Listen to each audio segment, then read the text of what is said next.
dahil may isang giraffe na matagal nang di nakakauwi sa safari.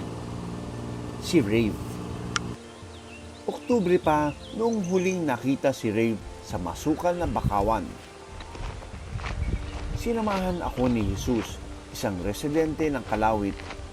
Itinuro niya sa akin kung saan niya nakita si Rave. Dok, ayun po yung giraffe.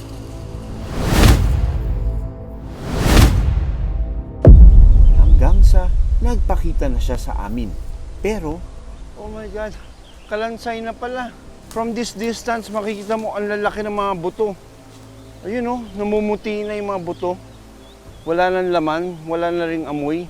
Pagdating sa safari, look, si Rave. Thank you very much. Ito bahay niya. Oh, so to give respect to Rave, sinoli namin sa inyo.